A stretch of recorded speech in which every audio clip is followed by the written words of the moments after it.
designing, manufacturing, installing, and maintaining the high-speed electronic computer, the largest and most complex computers ever built.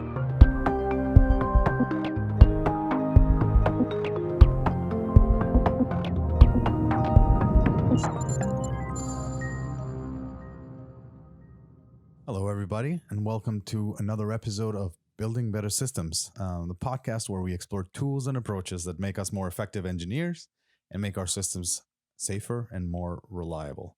My name is Shpat Morina. And I'm Joey Dodds. Joey and I work at GAWA, a computer science R&D lab focused broadly on hard computer science problems. Today's episode is a little bit different. We have with us Alex Malozemoff. That's a principal researcher at GAWA as well, and then Marc Rosen, a research engineer at GAWA. Marc and Alex have recently published a paper on a novel system for censorship circumvention. And we thought we'd hear about it because it's really interesting stuff. Alex and Marc, welcome. Thanks for having us. Thanks for having us. It's good to have you here. If you're okay with it, I'd love to hear kind of whoever wants to start kind of in your own words what, first of all, what the project is called and at a high level, what it is. Sure. So this project about building a resilient and anonymous messaging system. This has a lot of connections with censorship in general. So the goal of a messaging system is to be able to operate in a country or an environment in which there's a censor trying to block certain types of communication. The project that we are working on at Balboa is called Rocky, and this particular system that we're going to talk about today is called Balboa. And Balboa is a system for circumventing censorship broadly, it operates by working under the TLS protocol, essentially. So it uses existing communications that are operating over TLS and does various tricks to reuse that communication to send covert data. With some existing point-to-point censorship circumvention messaging systems, is that it's very, very difficult to actually make a communication that looks exactly like something else. So the trick the goal of Balboa is to basically take some communication that the censor doesn't want to allow and make it look identical to something that the censor does want to allow, so that they can't block one without blocking the other. I see. So this basically piggybacks on TLS, you said? Yes, exactly. For censorship in general, the censor could easily censor content by blocking everything, right? If you don't allow any communication through, then it's very easy for a censor to do censorship. But obviously there's a trade-off here because the censor would want some communication to go through, because otherwise you don't get the censor doesn't get the benefits of having existing in the broader world and being able to connect using the internet while also being able to censor content. So there's a trade-off that the censor has, and that's really what we're exploiting. So the censor needs to let some communication through, but it only wants to let the communication through that it doesn't want to censor. And so if we can hide the covert data that we're sending in communication that looks innocuous, looks like something that the censor is fine letting through, then that's a way we can kind of exploit this concern that the censor has. So presumably there's something that didn't exist in previous censorship circumvention kind of ways and mechanisms in Balboa that you're proud of or excited about. What makes it special? Yeah, so the key difference between Balboa and previous similar approaches is that if you want to try to make network traffic look like something in particular, so let's say you want to make browsing the New York Times look like just listening to music streaming, a lot of previous approaches decided to manually code some sort of model uh, of what internet radio would look like. So they would say, oh, first you send a packet of this length, and it contains with this particular timing. And the problem is that actually getting that exactly right and exactly mimicking all of the little changes, some of which the sensor can actually influence, is incredibly difficult. So the key thing that Balboa does that's unique is Balboa is a framework which lets us take an existing unmodified application binary, so for example, for VLC, and use this unmodified binary by dynamically injecting some code into it, which lets us use VLC. VLC runs just as normal, generating the traffic that it would normally generate, but we stick some extra data in there that we can use to communicate messages. Yeah, and that's a key point, is using unmodified existing applications. So there are several censorship circumvention tools that say use a specific version of Firefox. However, Firefox gets updated all the time. And actually, there's been evidence that certain sensors will look for a particular version of Firefox because that is the version that is used for these censorship circumvention tools. It's maybe 2 years out of date for what the current version of Firefox is. So very small number of users are using it, and they tend to be the ones using this censorship circumvention tool. So there's all of these subtle things that the sensor is picking up on to detect these tools. And really the key insight of Balboa is, let's run the applications as is. And the behavior of the applications is exactly the behavior of the application without any covert data going through. And then we use these tricks of dynamic library injection and carefully swapping out the data such that the traffic patterns and everything about the communication patterns of the applications is identical. And yet there's covert data going through. So you're sending data, but if somebody's looking at the data coming out of, let's say, I mean, VLC doesn't necessarily stream, but let's say let's take Firefox, right? So you're browsing some website that involves, a GET request, and then you get the text, you get the images and whatnot. And that some of those images, when being sent out by the server, can be swapped out with covert data. Now, from the point of view of the adversary, again, because we are using TLS, because all this communication is encrypted, they see what exactly they would see if the user was browsing the normal website. But under the hood, instead of the Firefox user getting that image, they get covert data. Interesting. I don't quite know how TLS works, but is there a way to analyze whether the amount of data was different from the image that you were supposed to receive? Like, I'm assuming you've done the homework on, if somebody's looking at this, it looks exactly the same.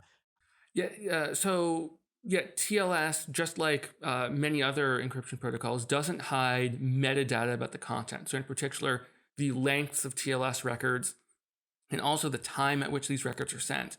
And it turns out this information, this metadata, can actually leak a lot of information. So for example, there are papers showing that if you can just observe the packet timings and lengths, you can, in some cases, figure out what website someone's browsing, even though you can't actually see the content at all. Similarly, with like Skype audio encryption, people have done work to show that even though the audio data is itself encrypted, the timing and length of the audio packets that are being sent let you figure out what people are saying. So one of the things that we make sure to do with Balboa is make sure that we don't change any of the metadata that the adversary can see. So either the sizes or the timings. The timings we have to do some extra processing. So the timings are going to be slightly different, but we've put in a lot of effort to make sure that these timings are in the microsecond range. And beyond that, we've been working on various evaluation techniques using machine learning random forest classifiers to try to look at various features of the TLS connection that the adversary can see, this metadata, to try to see if an adversary would be able to tell the difference between Balboa and not Balboa. Yeah, and one key point I left out in the description, so I mentioned that the Firefox user, instead of getting the image, gets the covert data, right? But actually what we do under the hood is we swap back in the original image that was meant to be sent. And so this gets to something that we haven't touched on before, which is that we require that the two users have what we've been calling a traffic model. And this is, they essentially know ahead of time some of the data that is going to be sent between the two parties. So imagine you're connecting to New York Times. There's the New York Times logo, right? The user can know that ahead of time.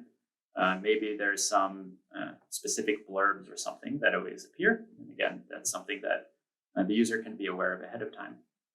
So while under the hood, when the web server is sending out, instead of sending out the, say, New York Times logo, it sends out covert data. Under the hood on the client side, it receives the covert data and then swaps back in the New York Times logo. So from the point of view of the Firefox user, they see exactly what they would expect to see when browsing New York Times. Interesting. This is important also in terms of making sure that the adversary can't see what's going on. Since you could imagine, for example, if I'm streaming a video, the rate at which I'm going to request new frames of video is going to depend on the rate at which I'm consuming those frames, which in turn depends on the amount of CPU processing I'm doing to decode them. So if we were to just say, okay, we're going to throw away all the video data and just be like, here's a black square, then it's possible that the adversary could basically see, oh, this machine's consuming data at a weird rate, and then detect that Balboa is running. So as a result, we make sure that the original data is swapped back into place. Can you help me understand this, I guess, a little more from the user side? So I'm some pair of individuals, it sounds like, is who would likely want to use this, and maybe we have a channel that we can say some stuff but not so much, and we sort of say we're going to use this technology somehow on this other channel, and then it's going to look like installing something on our could you just sort of take me through how that might look? I don't know how much of the work you've done to make this usable, but just to understand, I guess, how this would feel as a user, I think would help me understand what's going on a little more. Yeah, so I think while we're talking about the user using Firefox, in practice, if we were actually to give someone an application, say, here is a censorship circumvention tool, the user wouldn't be manually going in and clicking links and doing stuff in sort of the shadow version of Firefox. Instead, there's a program that we have which simulates, oh, you want to go to this particular special website and click various links and interact with it to make Firefox end up sending and receiving data. So in terms of what the actual experience would be like for a user, basically we're just building a communication tool. You could totally imagine that if you wanted to, you could build this into Matrix or some other front end for actual communication, but you can think of this as basically the TCP of censorship circumvention. So from the point of view of how would you deploy this? So we do rely on this traffic model, this shared information that the two parties have. And additionally, we rely on a symmetric key that the two parties both share. From there, one of the parties, say if we're using web browsing, can launch a web server that hosts, let's say, a computer science blog or something. And what's another nice feature of Balboa is that blog can be accessed by anyone. Because we are doing all of this swapping out under the hood, any user that's not running Balboa can access that blog, read the blog, whatnot. And then the user on the other side that is running Balboa and has the shared information could then either manually or through, like Marc said, some automated process access this blog, manually clicking through the links or by using a script for scripting Firefox user actions. to make it look like a normal user, and from that get covert data. So there is some setup required. There is some symmetric key setup and this deployment of these traffic models that is required. But from there, it really looks like any normal connection to that website.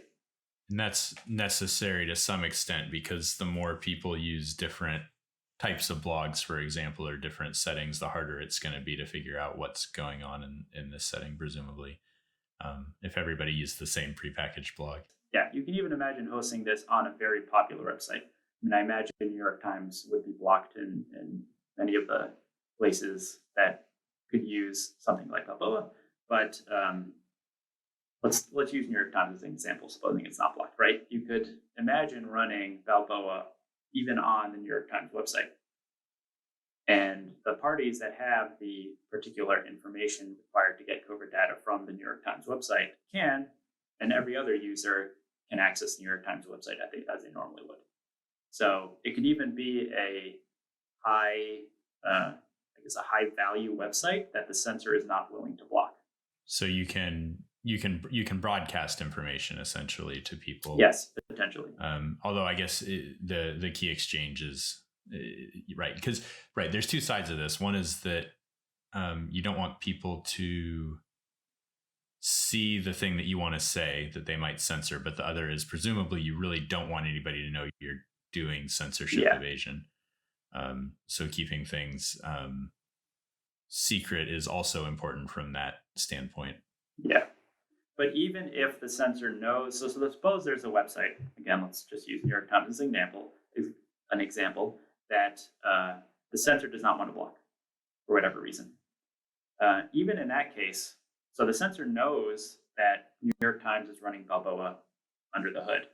It still cannot know which particular users are accessing New York Times and are running Balboa, even if it's monitoring all of the connections to the New York Times. Because all of the traffic looks exactly the same, it sounds like. So exactly. Short of blocking all of the internet, presumably, that's at least the claim.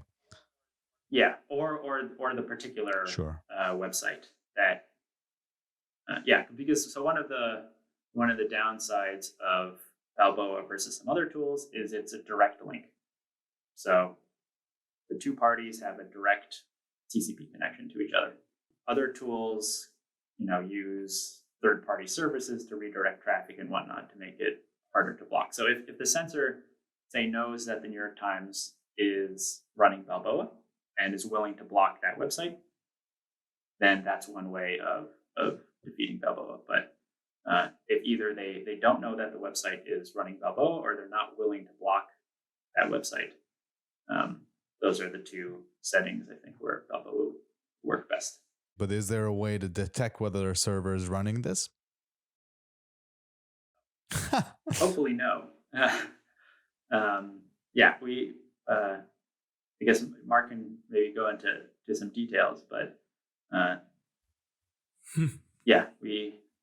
guess Mark carefully designed the piece to avoid these types of attacks. And there's a lot of subtle attacks that we identified in the process of developing Balboa. I mean, of course, one way to know would be to get access to a key, which is kind of bound to happen eventually. But it sounds like even in that case, other people using the channel wouldn't be exposed, which is still a nice property to have. Yeah, and in fact, our protocol inherits the perfect forward secrecy properties of TLS. So even if today you compromised server running Balboa, even if you couldn't go back in the past and figure out which connections were using Balboa, all we would be able to do is detect feature connections running Balboa. I see. So if a key were compromised, you would be able to distinguish users that were running Balboa from users that weren't running Balboa. But only if you also compromise the server. So if let's say I am a client and I'm given the key so I can talk to the New York Times, I have no way of knowing which of the other connections are also using the same key to talk to the New York Times. I see. So you would need to compromise the server and know the key. That sounds pretty robust. It seems like a reasonable security property for sure. So there's a research paper that's been published, right? Yeah, Usenix Security this year. And we will be making the implementation open source as well. Oh, great. So this will be open source. The implementation, I presume it's a prototype like a lot of the things that we do. It sounded like there was an interesting kind of mix of, in terms of implementing it, right? Because some of our viewers, would be probably interested in that. Sounds like there were some unique challenges in implementing something that's kind of this mix of crypto and systems programming and networking. I wonder if you could tell us a little bit about that.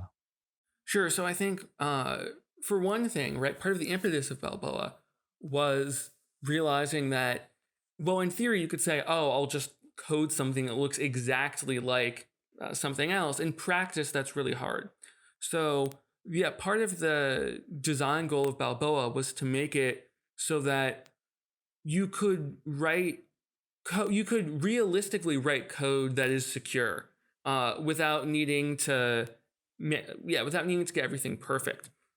In particular, the way in which we achieve this is by using dynamic library injection into an existing binary. So the way this works is that if you have something like VLC, VLC talks to the operating system to say, hey, open a connection or send data along this connection. And we intercept those calls to a particular network socket. And we can go in and say, oh, this is TLS data, extract the TLS keys, and basically do a surgical manipulation of this data before it hits the operating system. And that's how we can insert our data. That sounds hard. Yeah, it's difficult in part because, so for one thing, we need to make sure that the timings are fast, right? If we're doing rewriting on the hot path, we are rewriting every single read and write system call. So if you want to stream data at 10 megabits a second, like that's a lot of reads and writes. There's a lot of data there. So we've put in a lot of effort to making sure that the timings are fast. So we're looking at between double and triple digit number of microseconds for each rewrite. And we're still working on bringing that down even lower. And beyond that, one of the other complications is that because we are looking at rewriting just the read and write system calls, there's a bunch of sort of extraneous reads and writes that we need to filter out. The filtering part is less difficult, but filtering safely is, because, for example, there's all sorts of contexts in which you might want to read or write.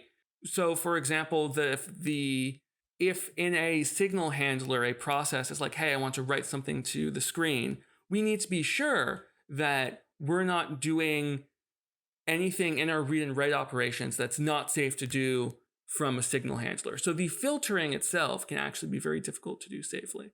Yeah, so the high level of Balboa is kind of like obvious in retrospect. It's like swap out data with covert data and then swap it back in. But actually getting that right and getting that to a point where you don't introduce the signals that a sensor can pick up on is surprisingly challenging, because you have to deal with timing. You have to make sure you're not changing the behavior of the application in any way. And you're fiddling with some very low level stuff, and that's surprisingly difficult. I presume some of this stuff you've covered in the paper. Some of these difficulties. Cool. We'll make sure to link to that. And so I guess we talked about, I think you briefly mentioned this earlier, but I want to revisit it. You talked about all these challenges and making sure you get it right. It sounded like you're doing some things to check your own work and see that you're doing it right. To sort of examine these timing things and make sure that, for example, a future commit doesn't introduce a timing thing that used to be there. Are you doing some work in that direction? Yeah, so in part we have unit test and integration test, continuous integration set up with all these, which we found very helpful for development, especially on tight deadlines. If we need to make a change, it's nice to know that this small change that really shouldn't break anything didn't actually break everything. Beyond that, for specifically the detectability side, we have also this automated test suite, which collects a bunch of packet captures, acts as the adversary in very simulated network conditions, and captures packets and analyzes the packets to extract various features about statistics for TCP packet size, delay between packets, various other TCP statistics, and then feeds that into random forest classifier to try to determine, is it possible to distinguish these two data sets with any amount of accuracy. So we've put a lot of time and effort into that, especially because this particular detectability model is very much a best case scenario. This is a supervised learning technique, which means we have a data set of, this is music streaming without Balboa. This is music streaming with Balboa. Can you tell the difference between these two? In practice, there's we've actually been looking, is there what does music streaming look like? And that's a very hard question to answer. So this detectability analysis is very much a worst case scenario for Balboa. But the good news is that Balboa does pass. So we are able to see low rates of detectability even in this worst case scenario. Yeah, and we found some kind of interesting things that I maybe wouldn't have expected. So we've tried this, say, in the audio streaming case. So we have Balboa working for audio streaming and web browsing. In the audio streaming case, we ran these classifiers against 4 different audio streaming clients: VLC, MPlayer, Audacious, forget the 4th, and MPV. And kind of interestingly, the detectability differs across these 4. It's never very high. It's in the 50 to 70%, where 50 is kind of the worst case detecting because you're randomly guessing essentially. But it's kind of an interesting observation that all of these audio clients have different traffic patterns, and different audio clients have different enough traffic patterns that they affect the detectability, which I don't know, I did not expect going in. Yeah, and building off that, the classifier is able to detect with near 100% accuracy the difference between, for example, the VLC and MPlayer traffic patterns. So one of the cool things, again, about Balboa, because we just operate on this unmodified binary, we can use the same code base, and literally the way we tested this was just let's just pull down a bunch of random media players and just plug them in, and they all worked. But again, interestingly, they all produce very distinct traffic patterns, which means that if an adversary was like, oh, I heard the censorship circumvention people are using MPlayer, we can just plug in something else and we're good to go. Fascinating. Amazing. What's next with this? I mean, it sounds like it's going to be, the implementation is going to be open source. The paper is going to be in Usenet security. What else do you have in mind for the future of Balboa? Yeah, so there's a lot we can do to improve the, performance and the size of these shared models. So one of the big downsides, or I guess 2 of the big downsides of Balboa, is we rely on only being able to swap in covert data for specific selected items, like New York Times logo or whatnot. So if that is not a big portion of the data that's being transferred, you're not going to have very high covert throughput. And if you want to have very high covert throughput, you need these traffic models to be very large. So let's take the audio streaming case, right? You could imagine having a jingle that the client knows, and whenever that jingle plays between songs, covert data gets sent. But that would have a very low covert throughput. The alternative is you have the collection of all of the music that will be played on that audio stream ahead of time, and then you can swap out all of that with covert data. But now your traffic models are huge, and so you need some method to get these traffic models to the appropriate parties. So those are really the 2 big challenges to focus on going forward. For the traffic model piece, can we dynamically generate these traffic models in some way? start with like a jingle, and then as the client collects songs that it's been listening to, notify the server in some way that, hey, I now have these songs that I can use in my traffic model. And then supporting higher throughput protocols, or like so something like Dash for video over HTTP. So you can send more covert data over basically just a higher throughput overt channel. And a couple interesting things there as well. So first, in terms of dynamically generating traffic, one of the approaches we've been exploring is there's a large number of pieces of software which can dynamically generate music. I don't think it's going to win any awards, but it's all right sounding music for computer generated music. So if the server basically just picks a random seed to use to generate the music, it can communicate just that seed to the client, and then the client can basically generate music using the same seeds. They don't necessarily have to have pre-arranged the exact music they're going to send. They just need to pre-arrange this small, concise seed, but it still generates new music each time. Yeah, you could even take this to the next level and imagine using like AI like GPT-2 for generating text, right? And you can have a blog that has, or GPT-3, I guess is the latest and greatest. But yeah, you can have a blog that's AI generated, but that initial seed to seed that model is shared between the two parties. This is all just going to end up being used by metalheads that don't want their friends to know they're listening to Taylor Swift, isn't it? That's where this is all. No shame. That's in where that. this is all going. No, Start out with no the best of shame in intentions, and it's just no shame in being a metalhead or listening to Taylor Swift. I could talk about this all day. Super interesting work, and I'm glad the world will get to see it. Alex and Mark, it's a pleasure hearing about this. And I guess we'll see you next time you're writing about some groundbreaking research that's it's going to change the world. Yeah, hopefully we'll have more on the way. Fantastic. Yeah, thanks for having us. It was a pleasure. Thanks for being here. This was another episode of Building Better Systems. We'll see you next time.